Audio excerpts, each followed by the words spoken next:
Welcome back to the Ronnie Trost podcast, talking about prophecy today. So, somebody says I'm a prophet. Okay, your first thought is he's crazy. Thinks he's a prophet. Hearing voices, maybe, I don't know. Which probably most of the time that's true. And then you have people in the church who call themselves a prophet, and it's a big church and a big congregation, and they're wearing a suit and they're preaching and they're saying, and I'm a prophet, blah blah blah blah blah, or he's a prophet, or the prophet, so and so over there. But there's no prediction of the future. A prophet predicts the future. Like you don't know what's gonna happen tomorrow. Nobody knows. I mean, if you were connected to, say, a national news agency, and they said, tomorrow we're going to run this story, right? You would know what the news is going to be tomorrow. And you could call yourself a prophet. Be like, tomorrow we're going to have the news, right? About such and such. But me, I'm not connected to any news agency. So if I say something that's going to happen tomorrow in the news, headline news, that's a prophecy. Unless you can prove that I know somebody at CNN or something. But even if you know somebody at CNN, if the event of the news doesn't happen yet, or it's a surprise shock news, like, for example, a tornado that hits, nobody knows where it's going to hit, exactly what city. You still couldn't prove that somebody knew it in advance. How would you know where a tornado is going to hit in advance? Even if you were CNN, how would you know where the tornado is going to hit before it happens? Right? You can't. Like, even if you were the CNN, executive, you still could not know where. I mean, unless you were involved in, like, those, what do they call that, where the satellites control the weather? Like, but then I would have, like, if I was going to tell you about the tornado, I would have to know that guy, which if I knew that guy, I wouldn't be broke. Like, this guy's got money and we're connected like that, so I wouldn't be broke, right? I wouldn't be trying to get like 10 views on a video. Like, who would care? I'd be out in, Switzerland somewhere spending my money. Obviously, when you have, I was going to say, less than 300 subscribers, I'm not connected with CNN, right? I'm not connected. So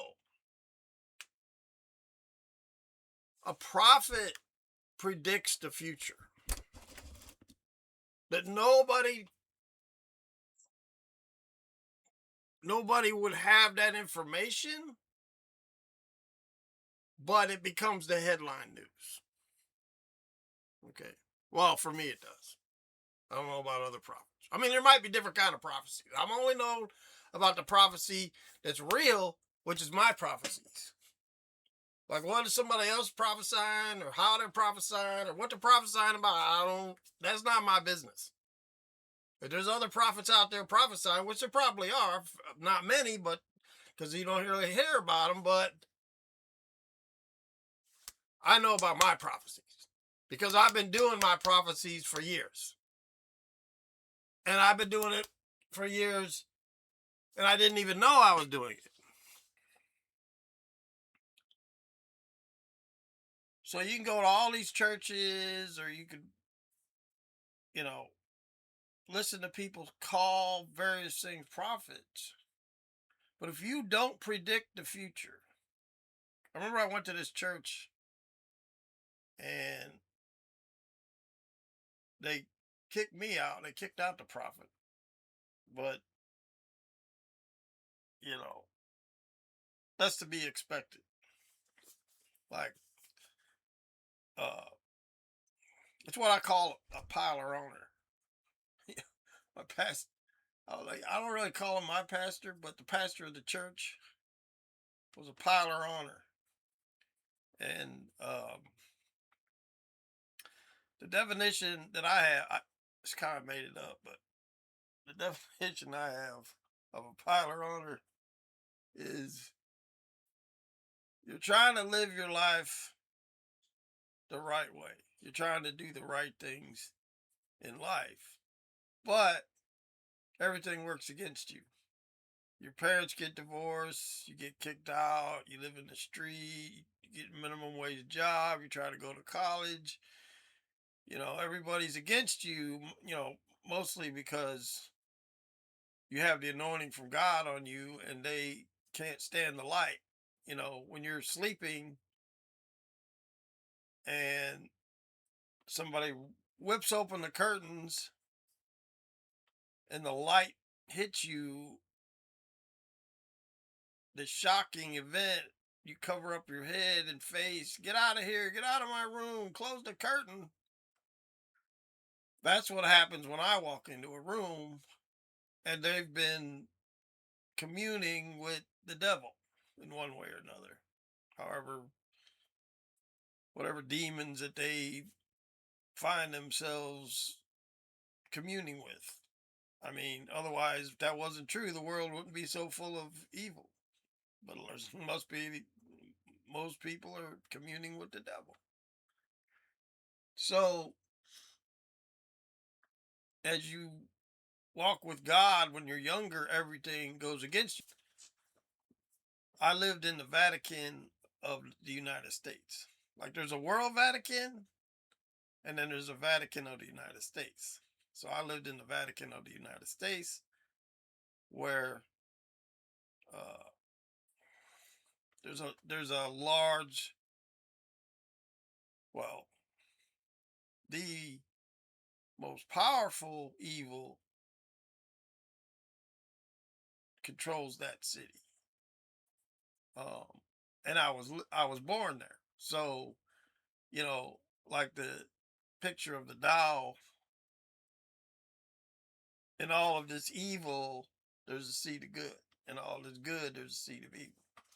So God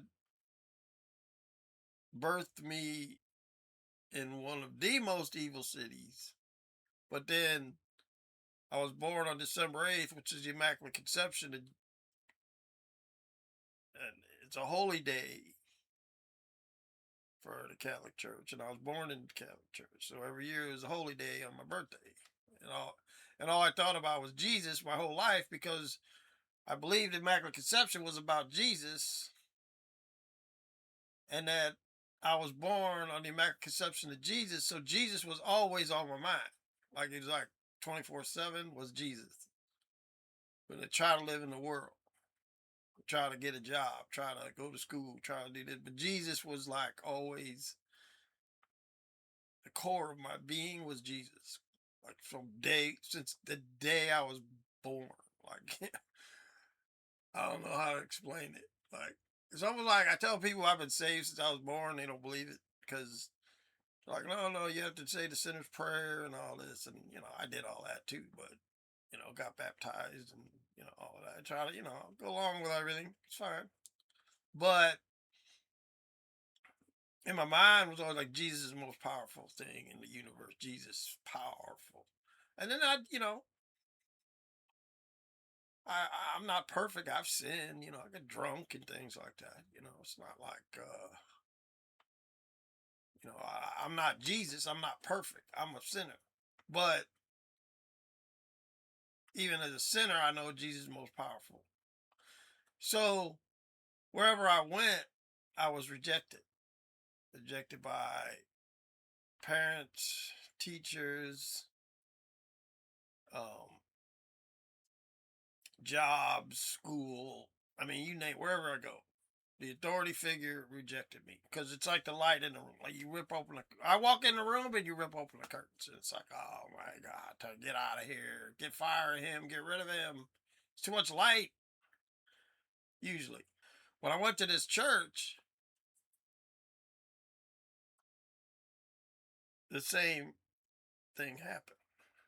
But when you've been rejected, like you have no money, you don't have a good job, you didn't finish school,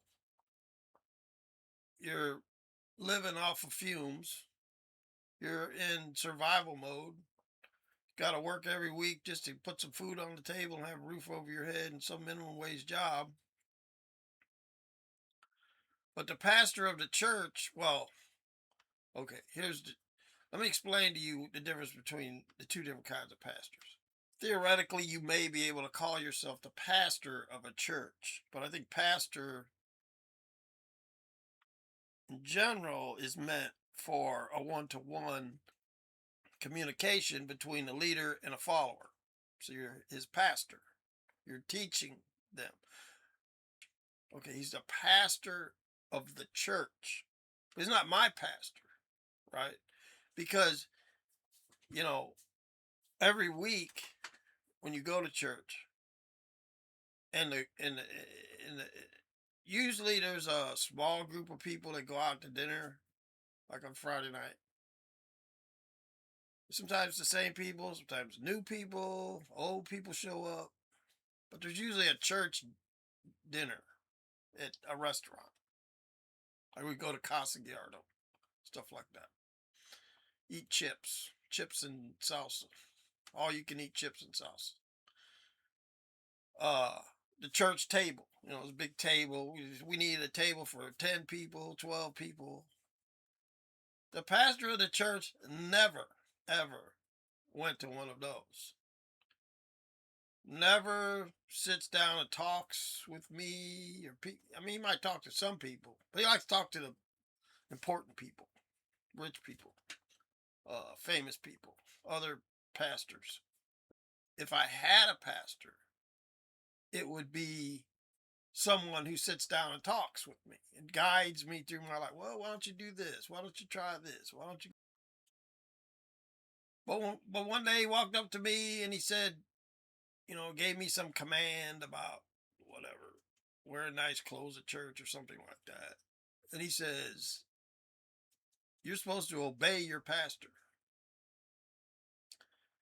And I said, well, you're not supposed to lord it over me, because you can't just walk up to me and say you're my pastor and give me orders when you're not my pastor. You're the pastor of the church. Like you pick the building, you pick the sound, leader of sound, you pick the colors of the walls, you pick the rug, you pick the microphone, you're the pastor of the business, of the building, of the church. You say, like, how come he never comes out to dinner? Well, he's busy with his family. It's always, his family, right? Like, he may not even be busy with his family, but that's an excuse. I'm busy with my family. I've got to spend time. Like, how do you, your job is to preach a couple times a week. You have plenty of time with your family. Like you have 6 days with your family. So he kicks me out of the church because I tell him I don't believe in tithing. And, to his face, I said, it's not in the New Testament. He's like, well, I don't actually preach on tithing. I said, no, you don't have to preach on it. You just say it. Put your tithes and offerings in the basket. And then people somehow believe that this is a common principle as a Christian that they're supposed to do. And see, he doesn't like that. Like, you can't confront someone like that. Someone who has millions of dollars, has thousands of people that come to the church, 2,000 or more, maybe 5,000. I don't know. I don't really care about the number. You can't have someone who's broke, who's been kicked out of everything in their life, has no power, no people, no church following them, sit in the chair and tell you Tithing is not in the New Testament. You can't have that. He's like, I don't care. I don't care what you think, because you're nothing. See, that's how they think. Right. So I told him to his face. He's been told tithing is not a New Testament principle. It's not anything in the New Testament. As a matter of fact, it says just the opposite. It says give as you feel led to give, as your spirit tells you to give. It doesn't say anything about tithing. So he's been told his face, but still years later, years and years later, 20, 30 years later, like he doesn't know, pretend like he don't know. But then I just watched a video where he says, you know, such and such is so precious.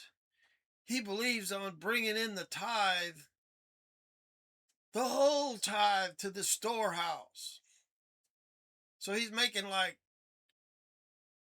saying, I will think of you as precious if you bring your whole tithe to the storehouse. So it's like a subliminal, I will love you if you tithe to me. That's basically, you'll be precious if you tithe to me. But it's not, like the storehouse is basically his pocket, because the storehouse is him spending the money in other countries or wherever he want to spend it. Maybe burying gold bars. I don't know. You'd have to follow him around. You have to get on the plane and follow him wherever he goes to see where is this money going. But nobody knows, and everybody trusts him because he's leader of a church. But he's leader of a church that's putting out false doctrine to get more money. So how do you trust somebody like that? Why would you trust them? But yet they do. You know, it's like the Bible says, you travel far to win a soul, only to drag them into darkness through your hypocrisy. You mold them into something twice as condemned, a true son of hell, just like yourselves.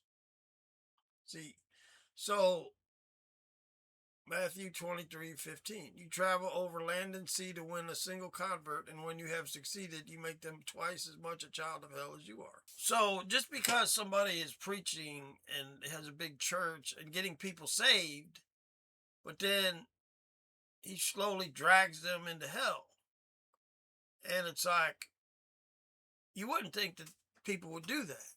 Like, church has become a business where you know, like, for example, they make a lot of money because they have a building, right, that plays church. Like, okay, we have a stage, we have sound equipment, we have musicians, we have praise and worship, we have children's church. You know, it's like a business. It's like you go to Walmart, you can get your, you know, food over here, you da-da-da-da-da. It's a business. But the business is to make a profit. It's not to say, well, you could as Walmart, you could say, we want to provide people with the things they need for their life. That's our mission, to provide. Like, you could say that, and they do. But you could also, if you went to the board of directors and the stockholders, they would say, well, that's true, but we want to make a profit. We want to make as much of a profit for us to take the money and leave as we can. See, so that's two different things, because they're not actually trying to give you the things that you need in your life, because then the prices would be lower where they don't make a profit, because that would be like a non-profit corporation where they only want to help you, right? But they want to help you. They want the combination of helping you and making the most profit at the same time. You see that? So that's the church. They want to help you. They want you to get saved.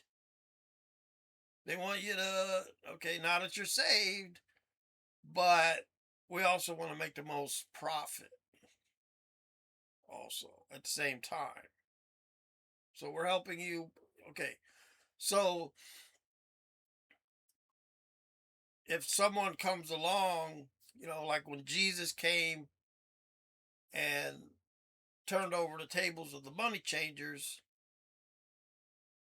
he's like, you've turned my house into a den of thieves, right? Like if you were at Walmart and they're like, okay, we pay 2 cents for this bottle of aspirin, but we're going to sell it for $2. Like, you're not helping people, okay? Because you could have made it 4 cents or you could have made it 10 cents, but you're making it $2 so that you can make this huge profit off of something that basically costs almost nothing. So you turn Walmart into a den of thieves, right? Well, you do that with the church. You get them saved and you preach the gospel and you sing songs and you do praise and worship, but then you take all the money and you keep it. You, you try to make the most profit that you can. And then, like, we know in life that rich people like to hang out with rich people. Poor people hang out with poor people. I mean, you know, imagine you're rich and you're going on a cruise, but your friend who you like talking to is broke, right? They got to work a job. I mean, they may have the same weekend off that you're going on the cruise, but, I'm rich, you're poor. So I'm not paying for your cruise. I'm not paying to give you a free cruise. I'm going to go on a cruise by myself and leave you here because I'm not giving you my money. But you're my friend. Don't get me wrong. I like spending time with you, but I'm not paying for your cruise. But if they meet another rich person that they want, maybe has more money than them, that they want to get in their good graces, hey, how about let's say you and me hang out on a cruise? I'll pay for it. Don't worry. Come on a weekend with me. Because see, now they're social climbers, right? They're at a certain rich level, but there's always somebody more rich. Like, well, unless you're Elon Musk, but there's always somebody with more money than you or more power or whatever. And so you wind up going on the cruise with the rich person and leaving the poor person who's really your friend at home. Okay. So once you magnify that out to, the full spectrum of your life, you're always gravitating towards richer people and leaving the poor people behind. So when the poor people comes up and he wants to talk, it's like, come on, dude, you're not on my social level, right? I mean, that's a good thing I like about jujitsu. Like when you go into jujitsu, it don't matter you're rich or poor. You get on the mat. All you get is what's on that mat, man. The gi and you. That's it. Maybe even no gi. But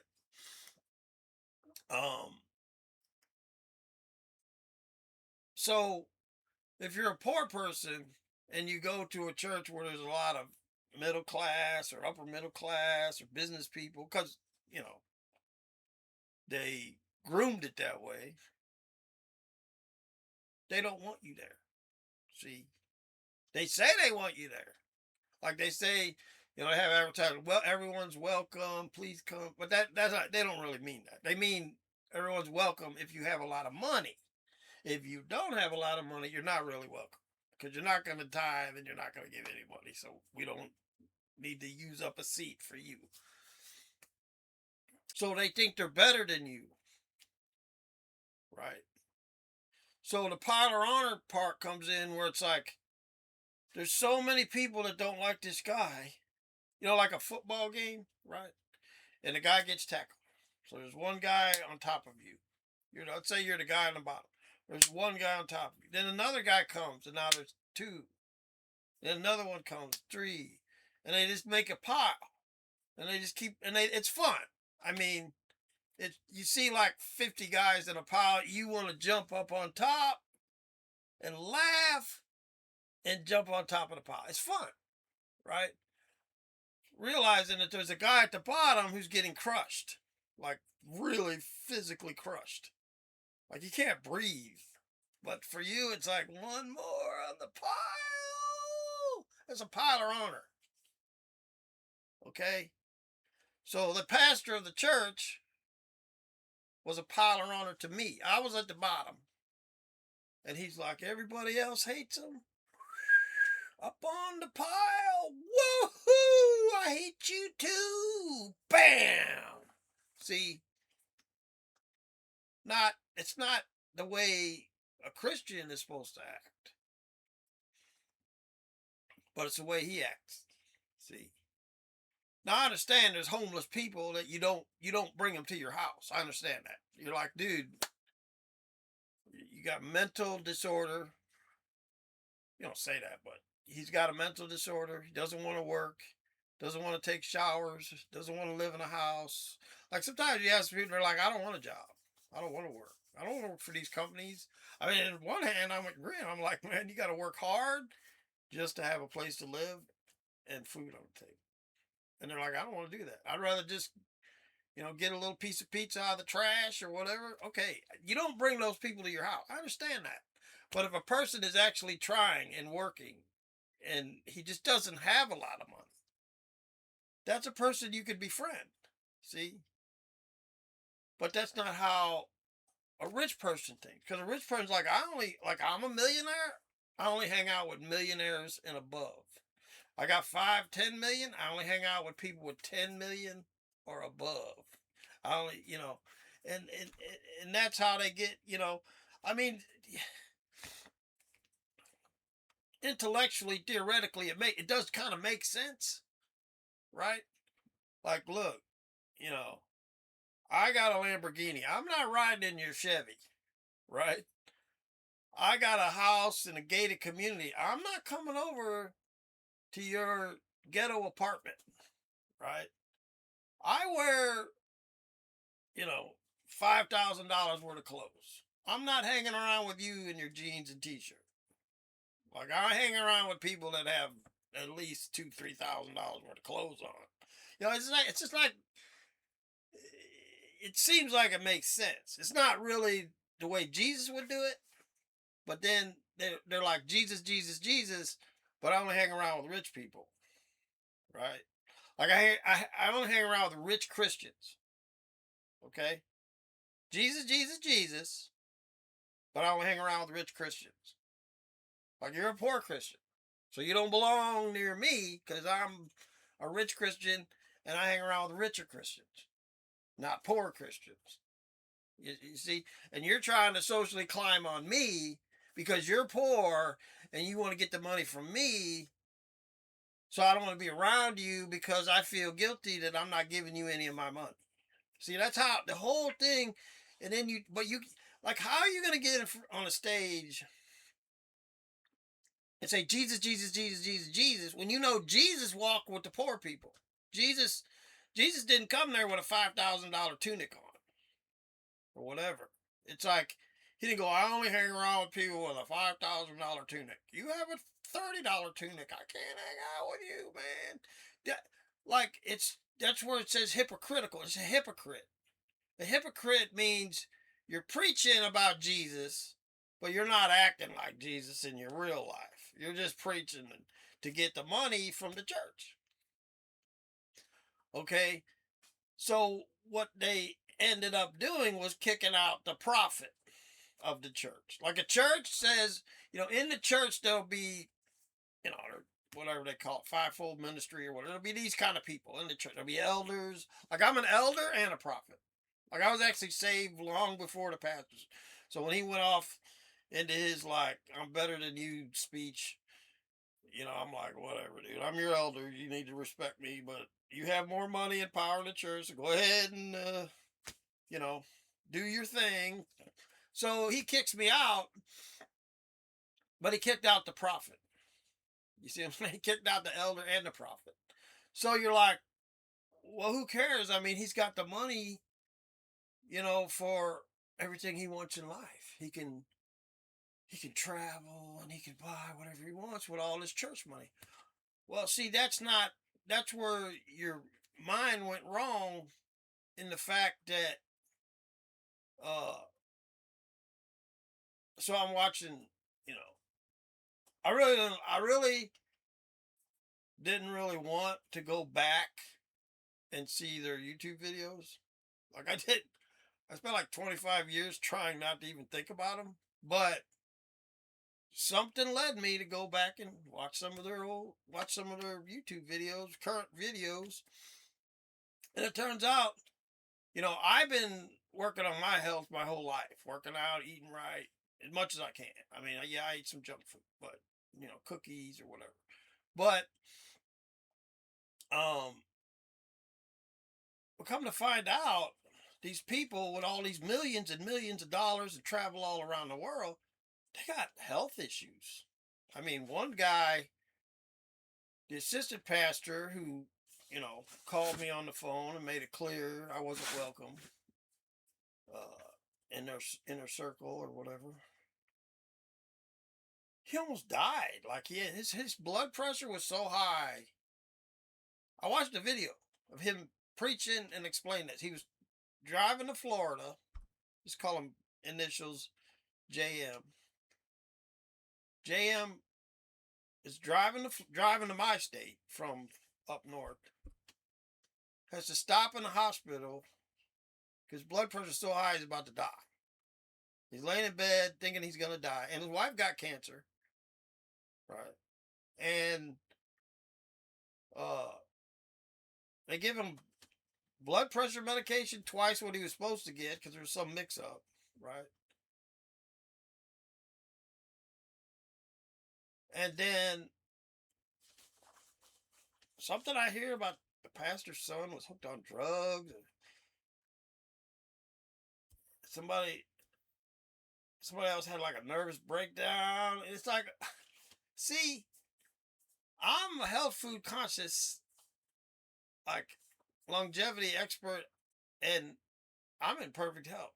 Like I played tennis, jiu-jitsu, swimming, lifting weight all in the same day. Like I just go from one workout. I'm 63 years old. I just go one workout to the next, and these people are dying.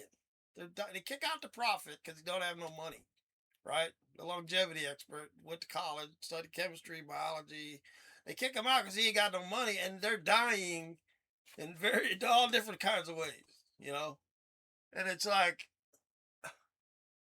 I mean, I'm not like, even the Bible says don't rejoice in the you know I don't know what the verse is exactly. Don't rejoice that your enemies have fallen. And I'm not rejoicing. To me, it's sad. It's not you got what you deserve. I'm not saying that. Because they could have just very well, on their own, like everybody else, studied how to eat right, nutritionalize your body, exercise, but they don't want to do that. Because, I mean, it's available to them, just like it's available to me. There's nothing secret about it. But when your mind is focused on money all the time, you neglect your body. See? So it's not even a punishment from God. That's what I'm saying. I'm saying it's sad that you didn't want to spend time with me because I didn't have money, but I was studying health food at the time. I was studying health food and exercise. Like I wanted to look like Arnold Schwarzenegger and live a long life. So I'm eating right, but they're piling on and rejecting me because I don't have any money. So they don't want to be my friend. They don't want to spend time with me. They don't want to go out to dinner with me because I'm on the bottom. They're piling on, man, because they're making the money. The money to travel around the world is the most important thing to them. So they're always You know, like my time is spent preparing my food and exercising, so I'm broke. Their time is spent, I guess, buying plane tickets, packing their uh, suitcases, making sure their suit looks nice or their dress looks nice, where they're going to stay at the hotel, where they're going to get a rental car, where the sites they're going to see, who's the people they're going to visit, what churches they're going to go to, what mission, if they're on a mission trip, what mission we're going to do on a mission trip, eat whatever food is available, go to the restaurant real quick, get some, right? So it's not like it's a God thing. It's just the fact that that's you focused on that, and I focused on this. But I wasn't good enough for you. But I'm one of the healthiest people in the world, and I'm starting to make more money. And if I got more subscribers on YouTube, I can make more money where I don't have to work. You were focused, but see, mathematically, I already thought of this because the Bible talks about God can make a rich man poor and a poor man rich in one day. Like he could take the poorest person in the world and make them super wealthy in one day somehow. Maybe he inherited some money, won the lottery. It doesn't matter. Like he could just do it. Offer them a job, CEO, friend comes up. Wow, anything could happen. That's God. He can do anything he wants. But even if he made you a millionaire, you would still have the same body. Right? So whatever you did to your body comes along with you to the money that you inherited. So all this time in your life you spent making money while your body's falling apart. Right? But if you took care of your body, in the future, God can just make you rich. Like in one day, He just say, okay, here's. But you have a healthy body because you spent all your time on your body, even though you were broke. You see, you follow that? Like it's better to work on your body and look for money in the future than to look for money now and let your body fall apart in the future. You see? So which one do you choose? So I choose the better part. The better part is do my body now and worry about money in the future. Because even now, Elon Musk is like talking about having minimum income. Like you have to like once the robots and the AI computers take all the jobs, you have to give people minimum income. So that you didn't even need to go to school or do any work. You just got the money. So even you took care of your body, now you have free money coming in, right? But you have a healthy body with the free money instead of the money letting your body fall apart. And then, I mean, to me, oh God, I didn't even want to go into all of this. It's not even fair to me that you're getting all this good information. Okay. But basically, going to work is hard on your body. I mean, it's good that you get some physical exercise. Okay. But you're denying your body, like, for 8 hours, you're not eating healthy. Like, you're supposed to have a healthy snack every 2 hours. Now we're getting into my personal training studies. But at work, you don't really, like my job, I don't know, some people's job, okay, if you got an office job, you're not getting enough exercise. That's number one. They say sitting in a chair like I'm doing now is as bad as smoking. So, but normally in my job, I do like 16,000 steps a day, 2,000 steps every hour. So I'm burning off quite a few calories. But okay, if you're in an office, you can eat better because who cares if you got up from your desk and made a nice lunch from the refrigerator. But if you're on a regular job, they're like, okay, you get a 15-minute break every 2 hours. Now, how are you going to make a salad and fruit in 15 minutes? Unless you made it at home and then, like, you spend your whole morning making the food. Like every 2 hours, I'm going to eat this much. It's hard on your body because you're not free to do what you want to do. You have 15 minutes to eat right, and that meal had to have been prepared the day before. If you're married and your wife doesn't have a job, she could be at home preparing the food. But if you're a single guy going to work at a hard job, they don't give you enough time every 2 hours to eat properly. So it's hard on your body, but you're trying to do it for the money. So then you're like, okay, I got to give up my body to make the money, right? Like you can't, like for me, it takes me all day to prepare just my healthy meals. I got videos, super shake, uh, super salad, keto breakfast, different things like that. But you got to realize if you're going to have a super shake every day, that means every 3 days you have to spend that hour. And if you're going to have a salad all the time, you got to spend that time making the salad, and then you got to cook the food, you got to go shopping, you got to put it in the fridge, you got to cut it up, you got to do all of this stuff. It takes you like all day, and then you got to exercise, right? So you got all this time that's spent working on your body, and you can't even have a job. If you're going to do it. Like there's a lot of times where I drove a taxi, but sometimes I just take like 5 years off and just work on my body.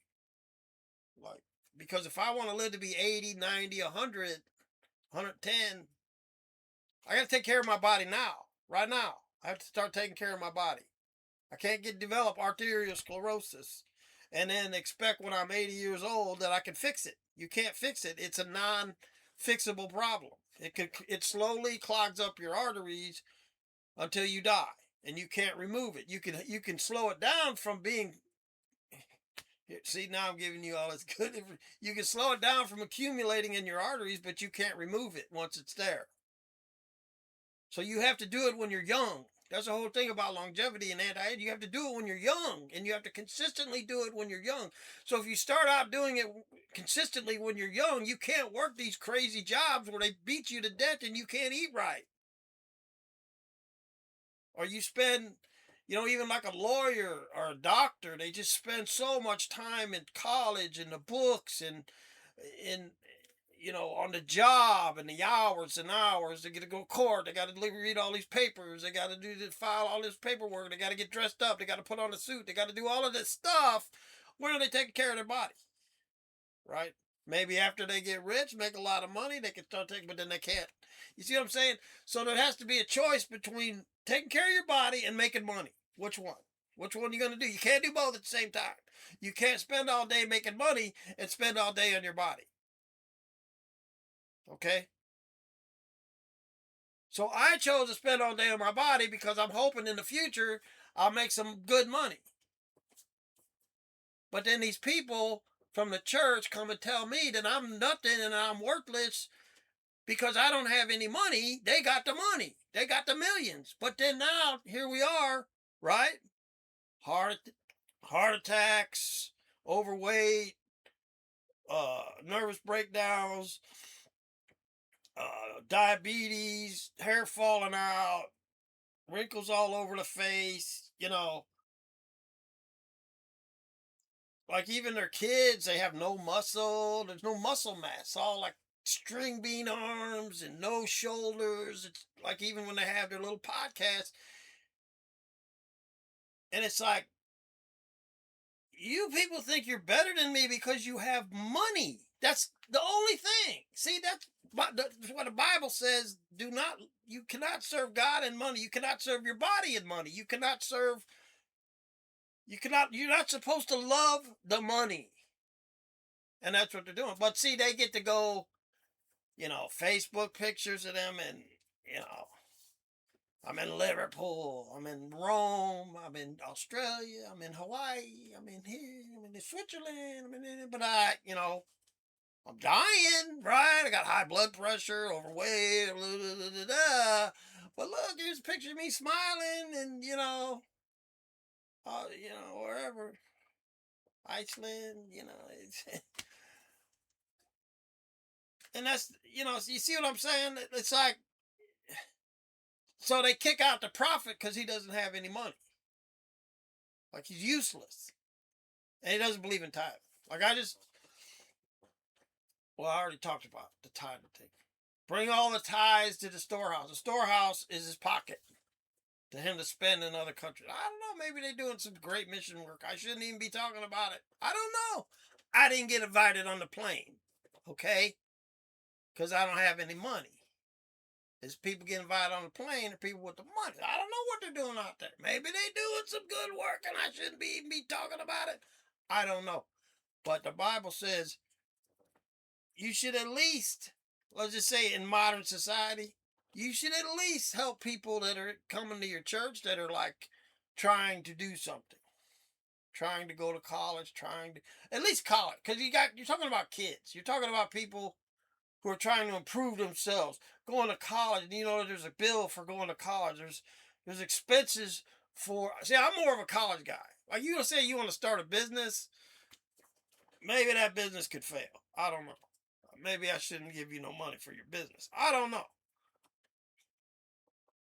But you're a grown man if you're trying to start a business. So if you're starting a business, you need to learn how to get the finance for starting a business. That's different.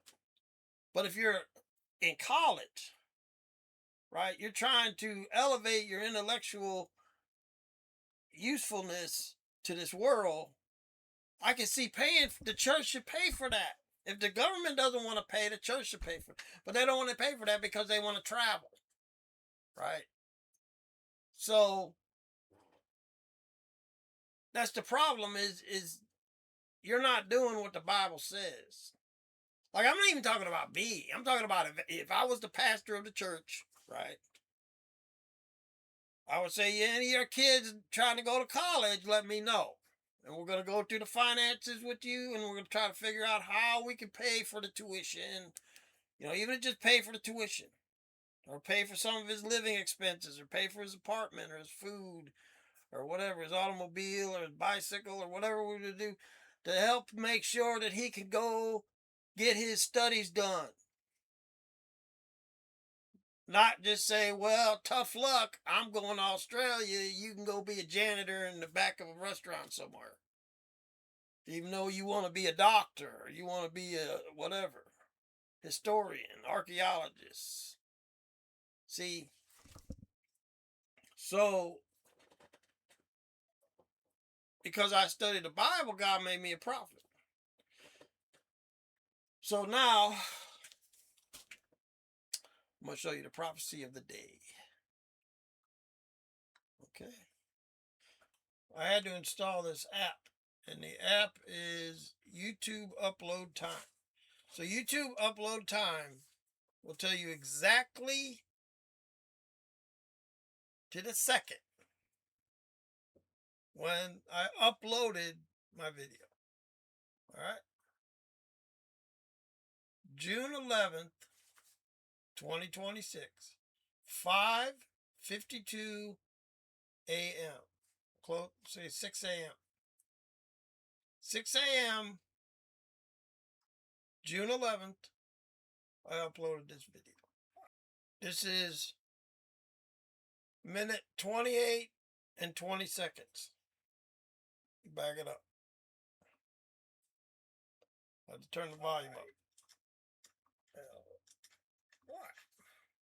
So sometimes there's like churches that are,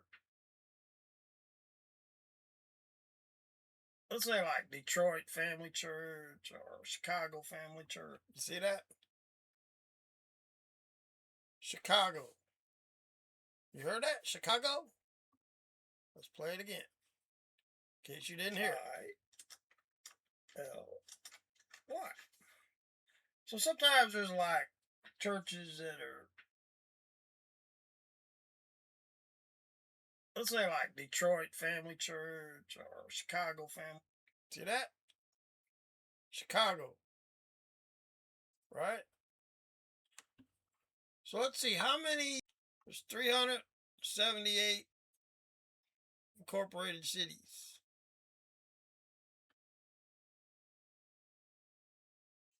9 cities with populations over 1 million, and 33 cities with populations. Okay, so I got a 1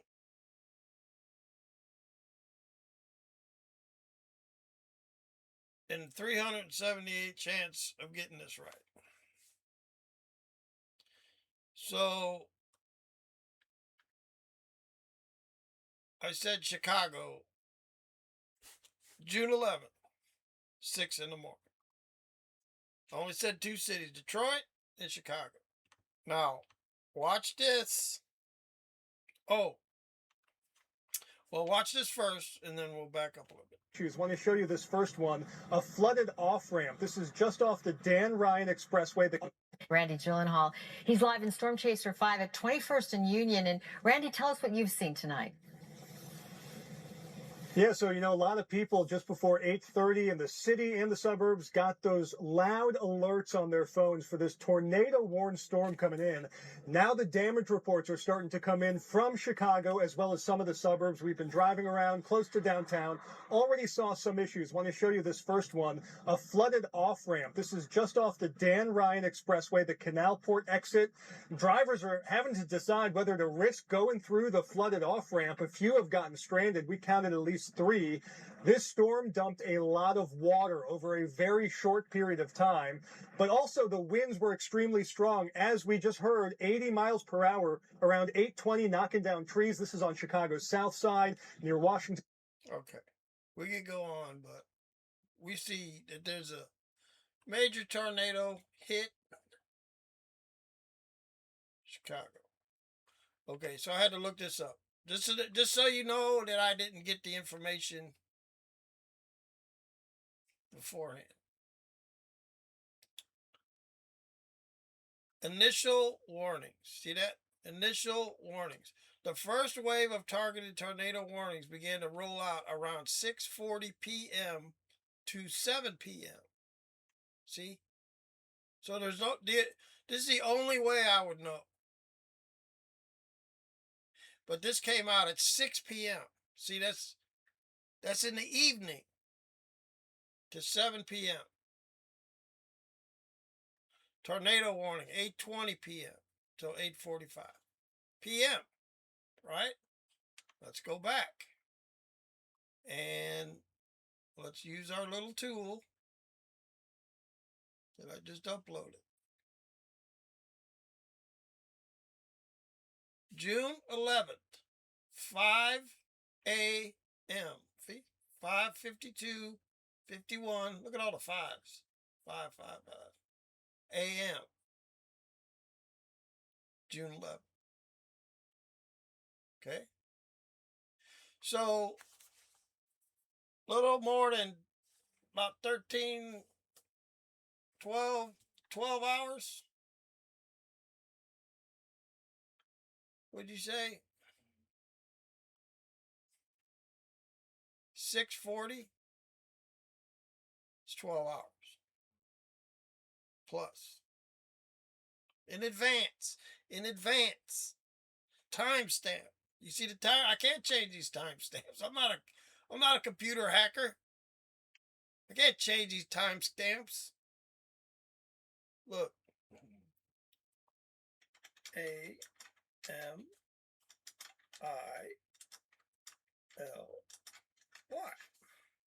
So sometimes there's like churches that are,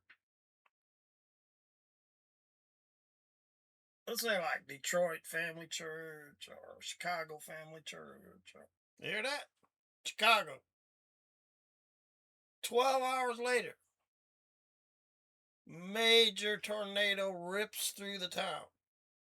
You see that? This is what I'm talking about. Now you might think to yourself, that's a coincidence. Just a coincidence. What you don't understand is I've been doing this for years. Okay, that's why I said I'm a prophet. A prophet predicts the future. Right? So you can go to my Facebook page. It's open to the public. You don't have to be nobody special. And you can go through There's some good-looking singers. You can go through years and years of my posts where I tell you all the times I prophesied. Not all the time, because sometimes I don't even think about it. You know, even, okay, I'll do you another one.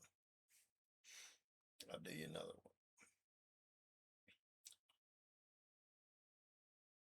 one. Okay, you see this guy? See this picture? The green number 11, May 21st. This was in the news. This was the picture of the news. But, right, May 21st. But I changed my picture. There's a picture of me playing football when I was a little kid. So it's not fake. I can play football. All right, play a lot of football. A lot of tag football. Okay. That's my podcast. That's me driving the car. Michael Jackson. Let's just go down to where there's Catherine Coleman, Steven Spielberg.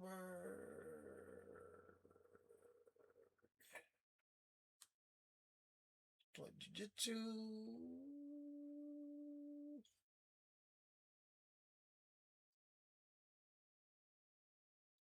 What else? Right there. You see it? I made this for myself on February the 12th. See that? You don't understand. Like, you could go back for years and years. Right?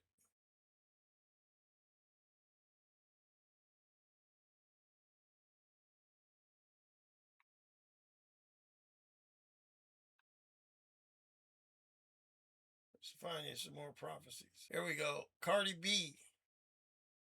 The earliest announcement of Cardi B in the Super Bowl was January the 18th. My posted comment of her was on January the 8th. See that? 10 days later? Okay. Now, what's the odds I'm going to post a particular person who's going to be in the Super Bowl halftime show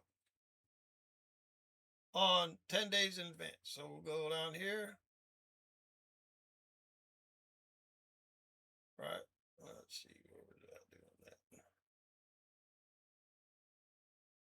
Okay. Hold on. Where's the one I did about Cardi B? Wait. Oh, yeah. Still January 10th. Right. Oh, it froze up.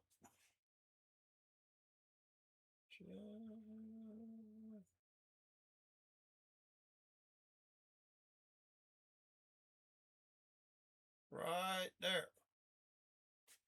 Or January 8th, my bad.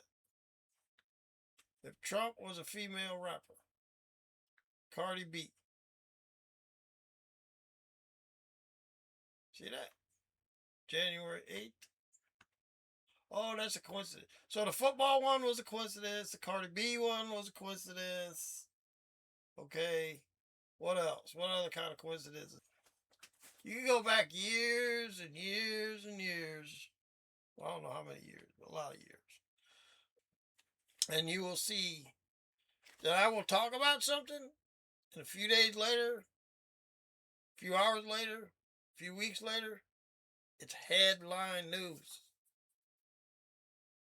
That's a prophet. That's the way I prophesy. I call myself the news prophet. But you just saw it. You saw the timestamps. Right? But now you know. Now you know. We'll do some more in the future. But for now you know.